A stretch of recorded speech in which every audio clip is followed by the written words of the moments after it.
Hi guys, this is Milena. We're going through interesting different times of change, and what I wanted this video to be about is to give us some more information and tools that we can use in order to make that change easier, to facilitate it and take advantage of it, as opposed to struggle through it and resist it. Because the whole thing that is happening is about a much deeper change that happens at an individual level and also at a collective level. And what is happening right now is simply happening to facilitate that process because we have created it for ourselves. A lot of us are getting frustrated because of that change in one way or another, and we're saying, when is this thing going to be done? I can't deal with it anymore. I just want for things to go back to normal. But the thing is, things were not really necessarily normal in our lives. We wanted, at an internal level, create some sort of a change, a big one, in our entire existence, in how we see life, in how we approach things and situations, and also at a collective scale of looking at our systems and how they've been operating and making some changes there as well. So one of the easiest things that we can do is to stop really resisting that change and waiting for things to go back to normal. They're not going to back to normal. At least they're not going to go back to the normal that we used to consider normal. Because things are going to last for as long as we need them in order for us to bring about that change. And the key word here is us, bring about that change. Because what we've been doing for a really long time, it's been waiting. It's been waiting for somebody else to step up and somebody else to start creating changes, whether it's politicians or different organizations or the healthcare system or whoever else it might be. We have really been waiting. The truth is, you are the leader. We are the leaders, and we are all going to start making these changes happen. The longer we wait, the longer we're going to actually have to wait, because who we're waiting for is ourselves in order for us to step up and start doing things. Well, what can we do is the next logical question. And for each one of us, that's going to be something different. Now, before we start looking at what we can do on a collective level and how we join with others in things that we're interested in and passionate about, we're going to talk about some of the things that we can do at a personal collective level. Because you might be sensing that, being at home and not communicating with many people physically or not going out very much or at all is something that is starting to get to us, and things at home might, be escalating a little bit and be a little bit intense. So here are some things that are helpful for us to look at. The first one would be work. How exactly are we working? How have we, so in terms of work, there are two aspects: what we've been doing and how we've been doing it. Because we're starting to really think, is that what I really want to do? If, this and that hits the fan, is that what I want to be doing? And is that how I want to be doing it? Have I been on the hamster wheel doing something that is not very interesting, inspiring to me, and is not really aligned with my core and the reason why I came here on the planet? I mean, do we actually know what the reason is for us to be here on the planet? Yes, to have experiences, but what kind of experiences did we want to have, and what did we want to do? And is what we do on a daily basis something that is aligned with that, or a distraction from that? So that would be the first question that we're asking ourselves. And then, is going to the office every day or working strictly 9 to 5 what I want to be doing? Or am I a person who actually wants to take a walk during the day, and I'm a night owl and I would really like to work 7 to 12 for part of the day and a couple of hours in the morning, for example? Does that mean I'm less productive in that way? No, I'm absolutely more productive and I get more stuff done. So we're going to start looking at all of these things. So the first aspect is work, and we're going to gently start making these changes for ourselves. Maybe demand that we work from home so that we can be more productive and have a much better time working through it. And we will have a much better case to make, because we say, look at how things worked out when we were locked up because of the corona and all of that kind of stuff. We're starting to rethink our business models as well. Oh, I can deliver this in that way. I don't need to do this in that way. And maybe I can do that. There's so many people doing it. We're also being a lot more generous and gracious and kind toward each other, even with the way we deliver our skills in business. A lot of people are sharing everything that they have to offer, or their strongest suits, and they're willing to offer it to those who can't afford it at the moment, but they're asking those who can to support them and to create that energetic exchange. The next thing that we're looking at is our relationships, especially the relationships within the family and the dynamic of how things have been working. Okay, we've been using I don't have time for this, I don't have time to connect with my kids, and I don't have time to cook and be together or spend time with my wife or husband. Well, now we do, and we're starting to see that we've been using that as an excuse and that we have all these opportunities now to rethink, is this how I want to connect with them? Or have I just been saying that? Do I want something different?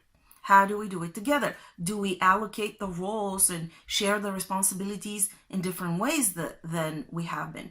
Because for most of us, the answer to all of these things would be yes, there needs to be some sort of an adjustment or a difference and a change in the way we've been doing this.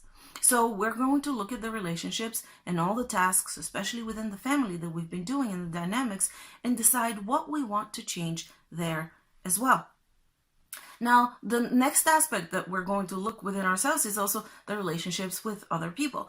We're connecting with some people and then completely disconnecting from others that maybe we have been connecting physically prior to now. How does that feel? Why are we more interested in connecting with some and not so interested in connecting with others? That is going to change as well, because what I'm seeing is that people are starting to get together in group by interests and skills and things that they can do together. They're starting to sense and feel that resonance within other people, or get together because they have particular interest, or maybe because their skills match in order to create something else. And all of these things is something that we are moving toward, and we're going to be seeing more and more and more and more of that. How do we educate our kids, or how do we allow our children to be educated? That's one of the biggest changes that is occurring right now, not only at an individual level for those of us who are parents, but also at a collective scale. Because we're looking, well, what do schools do? And is that actually really helpful? And there's a very, very different way for kids to do things. Maybe they can move and maybe they can play. And yes, they can do some stuff online, but it doesn't have to be within that time frames. Or maybe they can dedicate a lot more time focusing on one subject and really diving deeply into it and make it a lot more interesting and all-encompassing to allow that depth of perception and skill, and then dedicate more time separately to something else later on. All of these things are changing, and also we're starting to ask the questions, what are we educating our kids to be able to do? Is it to thrive in a 9-to-5 environment, or is it actually to start encouraging their imagination, finding them their strong suits and their strong skills that they then can start bringing to the collective? Because we're seeing in those times, wait a minute, what is actually helpful to us? It is people really pinpointing their strongest suits, the things that they're really good at, that they really love to do. Because guess what? We gravitate toward people who really like and love what they do. Nobody ever goes to someone who's absolutely miserable doing what they're doing, but they're really good at it. We don't go to those people. So we're starting to allow both ourselves and our children and all of us collectively to start focusing and doing the things that we're good at, but that we actually love to do, because otherwise it's a struggle. What stops us from doing that now? The belief that we're not going to be making money and be successful, that we're not going to be financially sustainable if we do that. And what we're realizing now, what's helping us in that process, is that that is exactly what is bringing us money. That is exactly what people are willing to pay us and hire us for. Now, at a collective level, we're starting to look at all of these things at a much bigger scale and all the systems that we have in place. We're looking at the educational system. Do we want to start creating kind of a new generation with a different focus, where it's about expression and where everybody is actually happy to go to school, or the type of schools that we have? We're looking at the monetary system and the exchange system. Does that actually serve us? Because for thousands of years, we've believed that we can't survive without it. But now we're seeing that there are other forms of exchanges, and maybe that hasn't really been the best way. We're starting to look at the healthcare system. We're starting to look at the governmental system. Are we maybe those leaders and us getting together that want to create and start putting new systems in place? And the answer to all those questions very often is yes. We can no longer sit and wait for this to pass, because we didn't create it for it to pass. We created it for us to create the space and the opportunity to revise all of these things, to decide what we want to keep, what we want to change. Start getting together with others and doing it. First, creating the change within ourselves at our own individual level, at our own family unit level, and then at the level of community and the collective. How we can start contributing and changing the systems. For example, I personally won't be part of an engineering system that figures out how to make certain things automatic that we don't necessarily enjoy doing, because that's not my personal interest. But if you're talking about how we can express ourselves, things to do with the educational system, what are some things that expand our consciousness and awareness? What are some creative ways in which we can access all of that information that is available to us? Then sign me up. I would be really excited to participate in that. We can't wait, guys. You are the leader. We are the leaders. We are the ones changing things. It is no longer about the government. It is no longer about other people, because we will be changing all of that. How long is this going to take? You know that saying of the wise guru type person and his disciple who asked him, Master, how long do I need to wait in order to become enlightened? And his answer was, well, if you're going to wait, you're going to be waiting for a really, really, really long time. It's the same with us. It's not about waiting. It is about starting and taking the opportunity, as opposed to resisting it and waiting, taking the opportunity to start looking at what we want to change and how. We do it for ourselves first, and then we connect with others and we start making those changes. And as we can see, we don't even need to be physically close or connected to each other in order to make it happen.